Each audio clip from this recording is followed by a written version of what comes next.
I'm teaching on a desert photography workshop with McKay Photography Academy, and I've brought along two of my favorite wide-angle lenses, and I want to share a little bit about these. The Sigma 14mm f1.8 and the Laowa 15mm f2.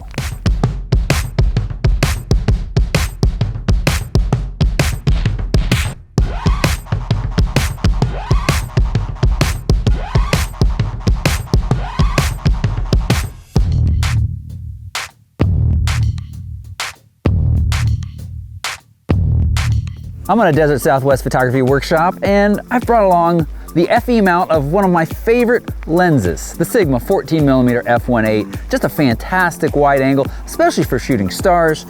And in my other hand, I've got the much more pocket-friendly, budget-friendly Laowa 15mm f2. And over the next couple of days, I'm going to be putting these two to the test. But right now, here in Glen Canyon Recreation Area, we've got this awesome balanced rock back here, and getting up close to it with a wide angle really emphasizes the immensity of this rock. And so I'll be taking some shots with these and sharing some thoughts about them over the next couple of days.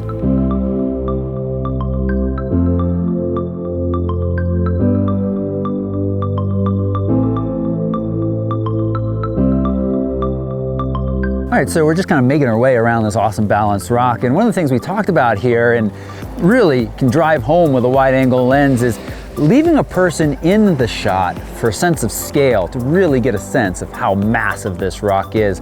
But with wide angle lenses, you want to be careful. You don't want to put them near the edge. They're going to get distorted and look much wider than they actually are. So keep them near the middle, but give a nice balance to show this perspective. This bulbous front element with the small hood is definitely a little bit tricky to keep the raindrops off of.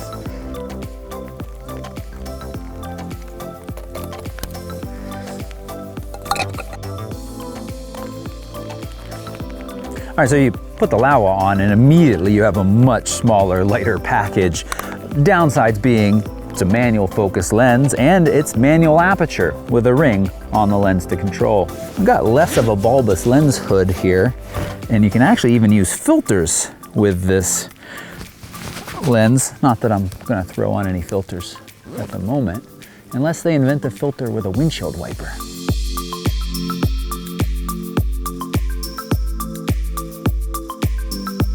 All right, so we got a couple more stops on this trip that are just fantastic for wide angle lenses. So we'll be talking about those a lot more. All right, talk about a spot perfect for testing wide angle lenses. We're at Horseshoe Bend. Just absolutely gorgeous location. One of the best kind of shooting experiences we've had here yet. There's no wind, the temperature's lovely, and we've got just this kind of nice soft light right now filling the canyon. It's some of the most even light we've had yet, which is typically challenging here. I'm shooting both with the Sigma and the Laowa, and I'll take these back and peek in, but as I said again, this nice small lightweight lens, I hardly feel this in my pocket, but as I'm walking over these distances in carrying, I certainly feel this Sigma. But those trade-offs with that manual focus and manual aperture that isn't even reported in the EXIF data, well, you have to decide how valuable that size and weight difference is to you. All right, so we're out here on the edge at Horseshoe Bend. I've got the Laowa on, and it is a manual focus lens, but with focus peaking and the fact that I can just pretty much nail it on the infinity focus mark and everything's in focus, so it's really not that difficult to deal with. I'm also not really noticing a big difference between 14 and 15 millimeters. All right, so the manual focus of the Laowa hasn't been an issue at all here in this kind of wide, vast landscape shots. But now I'm curious to compare these in the awesome slot canyons. Autofocus of the Sigma versus the manual focus of the Laowa. Let's see how it works when we're working with much tighter spaces and much shorter distances. Let's go.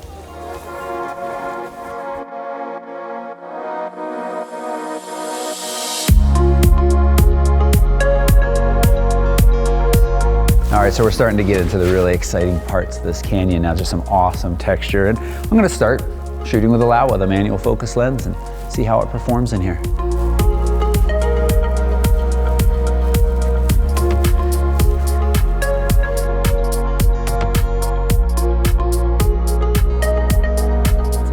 I'm noticing you can't always trust focus peaking. It's it's a little tricky to determine exactly what's being covered in that focus peaking region. And so it's worth taking the time to zoom in and really check your focus and make sure that you're at your sharpest for the spot you want.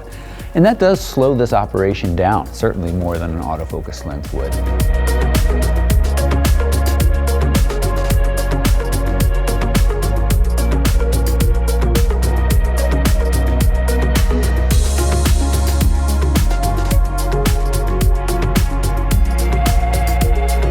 Man, I love it in there. It's just a fantastic experience and a great place to test these two lenses. Oh, now we are going to take these and, with weather gods cooperating, go shoot some stars and really test these wide, fast lenses in an astrophotography situation. Let's go. All right, so we're here now in Zion National Park and we're under a beautiful star-filled sky, or, well, technically we were. Clouds have started to roll in. But I was able to get some test shots with both lenses, the Laowa and the Sigma. You know, I'm a big fan of the Sigma. I've got a full review of that lens. I think it is a fantastic astrophotography lens. It's so wide and fast with that f1.8 maximum aperture. The Laowa at 15 and f2 is a little bit behind, but honestly, on the back of the camera, I see very little difference. Focus-wise, both are very easy to get manual focus. Maybe the Laowa with this large metal focusing ring feels a little bit easier and a little bit finer with its adjustments. The Sigma, it feels just a tiny bit jumpier. Over the course of this trip, I think we've got a fantastic group of images that we can make some comparisons to. So let's head back inside and take a look at these images and see which one gives you more bang for your buck with these lenses. Now, in the slot canyons, I was really carefully testing the sharpness of these two, taking my time to focus with both of them. And looking at these images, the sharpness is basically the same in both. And that's not something I'd expect from a lens that is half the cost of the Sigma.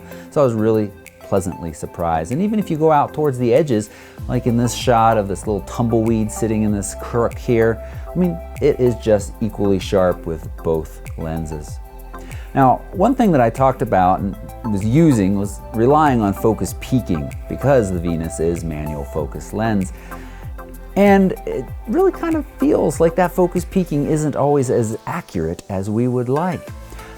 It wasn't until a little bit later on into the trip that I realized that I really needed to double check and magnify live view to check and see if I was getting my focus as sharp as possible.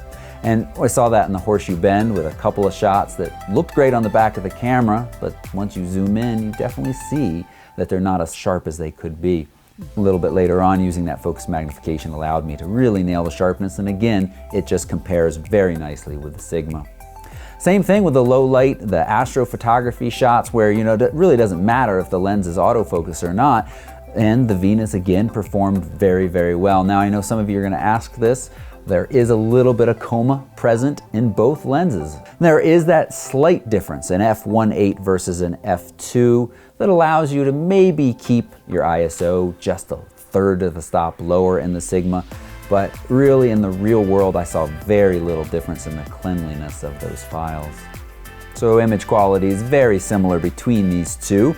How are they different? Well, the Sigma is a $1,600 very heavy lens at 2.7 pounds. It's got a bulbous front element and this fixed lens hood, but it is autofocus. The Venus is much smaller and lighter at just over a pound. It is a complete manual focus operation and manual aperture as well. The lens hood is removable and you even have filter threads on there so you can throw on ND filters or circular polarizers. For me, you know, when I bought into the Sony system, part of that appeal was being able to carry around a smaller, lighter kit and get the job done. And the Venus just really pairs nicely with the Sony and fits in my bag, and I hardly feel that it's there while still giving me a nice wide, fast lens that image quality is just as good as the Sigma, as long as you take the time to slowly and carefully check that manual focus. But I'm still happy to recommend the Sigma to anybody where weight doesn't really matter, and it certainly is a more versatile lens with that fast autofocus capability. You just have to pay for it and then carry around a brick. I'd love to know which of these two lenses you'd pick, or is there another wide fast angle lens available for Sony or whatever system you're shooting with that you want me to talk about in the future? You can leave that right down below in the comments. And of course, if you found this video helpful, give it a thumbs up. If you'd like to travel with us to one of these amazing locations in the future, there's a link to learn more about that down below as well. And of course, you should subscribe for gear reviews, lenses like this, tips, tricks, and more travel videos. Thanks so much for watching. Goodbye from Zion National Park.